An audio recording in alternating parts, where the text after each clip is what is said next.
POCSO ಕಾಯ್ದೆಯಡಿಯಲ್ಲಿ ಮಾಜಿ ಮುಖ್ಯಮಂತ್ರಿ BS Yediyurappa ಅವರ ಬಂಧನದ ಯತ್ನವು ಅವರನ್ನು ಮಾನಸಿಕವಾಗಿ ಕುಗ್ಗಿಸುವ ಕುತಂತ್ರ ಎಂದು ಸಂಸದ ಯಡಿಯೂರಪ್ಪ ಅವರ ಪುತ್ರ ಬಿವೈ ರಾಘವೇಂದ್ರ ಹೇಳಿಕೆ ನೀಡಿದ್ದಾರೆ.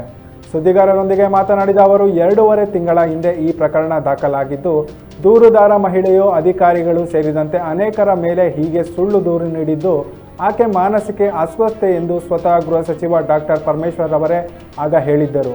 ಹೀಗಾಗಿ ಈ ಪ್ರಕರಣವನ್ನು ಕೂಲಂಕುಷವಾಗಿ ಪರಿಶೀಲಿಸಬೇಕಿತ್ತು. ತನಿಖೆ ಮಾಡುವವರು ದೂರಿನಲ್ಲಿ ಏನಿದೆ ಎಂದು ಗಮನಿಸಬೇಕಿತ್ತು ಎಂದು ಹೇಳಿದರು.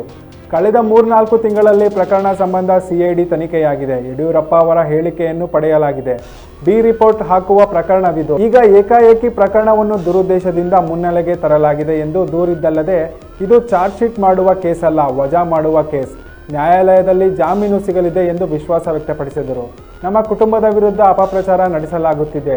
ಹಿಂದೆಯೂ ನಮ್ಮ ಕುಟುಂಬವನ್ನು ಕೆಲವರು ವಾಲಿಬಾಲ್, ಫುಟ್ಬಾಲ್ ರೀತಿ ಮಾಡಿಕೊಂಡಿದ್ದರು. ಆದರೆ ಎಲ್ಲ ಪ್ರಕರಣದಲ್ಲಿಯೂ ನ್ಯಾಯಾಲಯದಲ್ಲಿ ನಮಗೆ ನ್ಯಾಯ ಸಿಕ್ಕಿದೆ.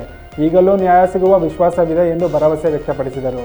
ಬಿಜೆಪಿ ವಿರುದ್ಧ ಸುಳ್ಳು ಆರೋಪ ಮಾಡಿ ಜಾಹೀರಾತು ನೀಡಿದ ಪ್ರಕರಣದಲ್ಲಿ ರಾಹುಲ್ ಗಾಂಧಿ, ಮುಖ್ಯಮಂತ್ರಿ ಸಿದ್ದರಾಮಯ್ಯ, ಉಪಮುಖ್ಯಮಂತ್ರಿ ಡಿಕೆ ಶಿವಕುಮಾರ್ ನ್ಯಾಯಾಲಯಕ್ಕೆ ಹಾಜರಾಗಿದ್ದರು. ಇದರ ಜೊತೆಗೆ ನಿಗಮ ಮಂಡಳಿ ಹಣ ದುರುಪಯೋಗ ಪ್ರಕರಣ ಹೊರಬಿದ್ದಿತ್ತು.